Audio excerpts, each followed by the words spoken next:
Shalom shalom ndakwakiriye kuri Youth Time Revival kaze tubane mu mwanya w'ijambo ry'Imana.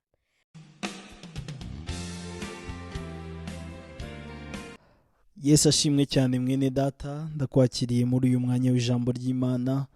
Muri iki cyumweru tuzareba ku ijwi ry'Imana, kandi ijwi ryaje mu buzima bw'umuntu rikamuhamagarira impano y'agakiza Imana yaduhereye muri Kristo Yesu. Ndashaka kubwira rero ko iri jwi wumvishe ugihamagarwa uracyarikeneye no mu rugendo rwawe rw'umuhamagaro, kuko niryo jwi ryonyine ryizewe rifite ubuzima bwose bw'Imana. Imana yifuje kuguhera muri iyi mpano y'agakiza. Uyu munsi ndashaka kubwira ko ukeneye kugenda urugendo rwawe, ariko ukeneye kugenda wumva Imana, ukeneye kugendana na rya jwi ugakomeza ukaryumva. Ndaza kuza gusobanurira ijwi, nkubwire ko rishobora kuba ijwi yego nk'uko ubwenge bwawe nyine uzi ijwi rivuga, ariko bishobora no kuba ryarazanye ibyiyumviro muri wowe, ukumva muri wowe Imana iri kuguhamagara, kandi ukumva igitekerezo cy'Imana kiri kukubwira icyo kureka n'icyo gukora muri bya bihe wari urimo ubwo watangiraga gukizwa. Ndashaka kubwira rero ko iyi vizite Imana yakoze mu buzima bwawe n'uburyo yayikoze, ndashaka kubwira ko ukeneye kugenda muri uru rugendo ariko ucyumva Imana ikigusura mwene data. Aho ugeze aho ngaho, ibibazo byinshi tugera mu rugendo hagati tubiterwa n'uko tuba turi twenyine, twaratakaje connection, twaratakaje network ituma twumva Imana. Cyagiye ya yindi yaguhamagaye muri bwa buryo yavuganye nawe, aho hantu ugeze byinshi biri mu buzima bwawe, ibisobanutse n'ibidasobanutse. Mwene data, ndashaka kubwira ko hari icyo Imana iri kubikoraho, hari n'icyo Imana ishaka kubikwigishaho no kubikubwiraho. Itangiriro igice cyaho cya 12 umurongo wa mbere harimo inkuru itwereka Imana ivugana na Aburahamu kandi imuhamagara ngo Uwiteka ategeka Aburahamu ati, va mu gihugu cyanyu usige umuryango wanyu n'inzu ya so, ujye mu gihugu nzakwereka. Mwene data, biratangaje cyane, kandi Imana ibishimirwe ko ari Imana mu itangiriro ry'urugendo rwo kwizera isura ubuzima bw'umuntu, kandi umuntu agakorwaho n'urwo ruzinduko rw'Imana, umuntu akumva koko yumvisha Imana. Mwene data, Aburahamu ngo Imana ngo yaramutegetse. Imana ishimwe, haleluya. Ibi bintu biraryoshye.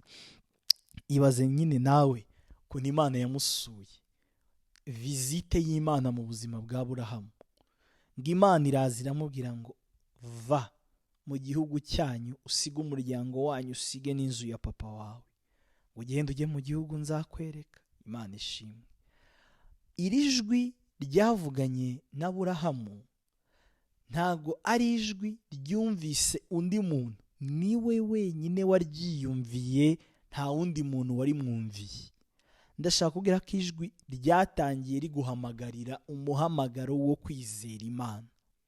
Ntago ari ijwi ryari rifite ubusobanuro bwanyuze mu bantu, ni ijwi rizira umutima wawe, nta wundi muntu n'umwe uhari. Haleluya. Rikavugana nawe kandi rikakwigisha igikwiriye Imana ishaka kuri wowe mu gihe iri kuguhamagara. Iri jwi rero ryaguhamagaye wowe nayo ari ikwihamagariye.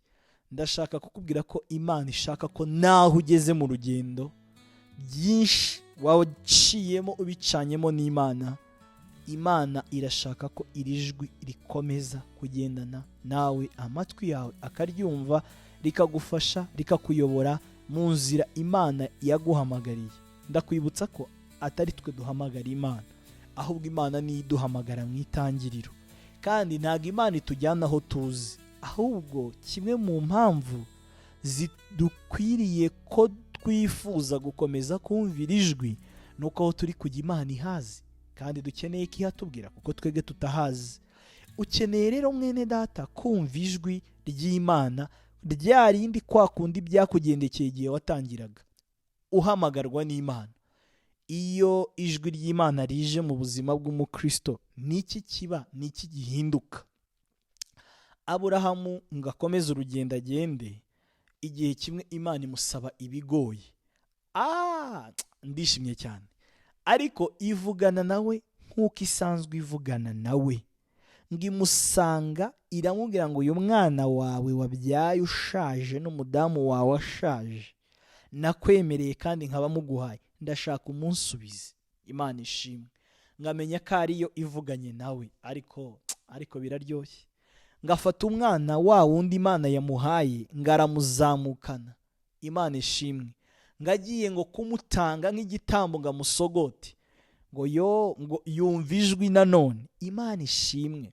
Iri jwi niryo riyobora abantu b'Imana mu rugendo rugana mu ijuru. Yumvise ijwi rimusaba icyo Imana ishaka, yongera kumva ijwi rimuhagarika, ryongera kumubwira ngo nshimye kwizera kuri mu mutima wawe, kuko ujya unyumva kandi ukanyumvira. Haleluya. Ikiyongeraho, nyuma yo kumvira ijwi dukwiriye kumvira iri jwi. Aburahamu arabwirwa ngo ngiyi intama, umwana w'intama nkuzaniye kugira ngo abe ari we uhinduka igitambo.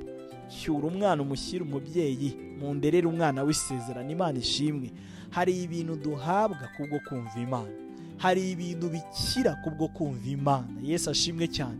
Kandi hari ibitambo Imana ishaka ko dutamba bikwiye kutwinjiza mu mbaraga zo gukomezwa mu murage w'amasezerano y'Imana. Iyo Aburahamu aza gutakaza iri jwi namenye ko Imana ishaka ko agenda ku musozi akahahererwa igitambo cyo gutanga, aribwo buryo bwerekanaga gutanga uyu mwana ku Mana kugira ngo azahinduke koko isezerano rihamye kandi ryuzuye nk'uko Imana yari yarabisezeranyije. Ntago Isaka yari kuzahinduka umugisha Imana yamuvuzeho, kuko ise yagombaga kumuha Imana kugira ngo Imana imwuzuzemo ubuzima yashatse kumwuzuzamo. Mwene data, ndibuka Samweli rimwe ari mutoya, nyina amaze kumushyira ku rusengero nk'uko yari yaramusezeranyije Imana, ngo Imana yaramusuye ikamuhamagara ariko akitaba Eli. Ariko ngo bigire kabiri ngo Eli aramubwira ngo uwo ni Uwiteka uri kuguhamagara. Niwongera kuryama ukumva iryo jwi riguhamagaye, ngo uvuge ngo Uwiteka we, vugana n'umugaragu wawe ndi hano. Yesu ashimwe. Ngo Imana yongera kumuhamagara bwa gatatu, ngo imubwira ibintu bikomeye. Iramubwira ngo Samweli, ngo ngiye kuzakora ibintu muri Isiraheli ku buryo amatwi azabyumva azacura injereri. Ndashaka kuvuga ko Imana iyo twayibaye bugufi ikavuga, igitubwira n'amabanga yayo. Mwene data, ahantu ugeze ukeneye kumva Imana, ukeneye kumva amakuru y'Imana. Ngo inama zanjye ndazizi, ngo kandi nazo ziranzi kuko zumva ijwi ryanjye, ngo ntakibasha kuzivuvunura mu biganza byanjye kuko mbana nazo. Mwene data, inama z'Imana zifite insurance zihabwa no kumva Imana. Iyo Imana ivuze ijya isubiza ibyiringiro mu bugingo bwacu.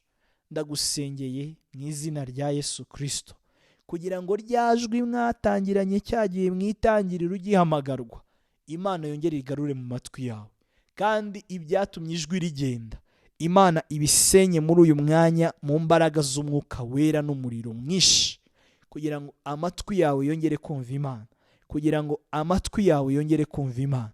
Kandi Imana, shyira imbaraga mu mutima wawe zo kuyumvira. Mbigusabiye ku bwa Yesu Kristo, umwami n'umukiza w'ubugingo bwacu. Amen.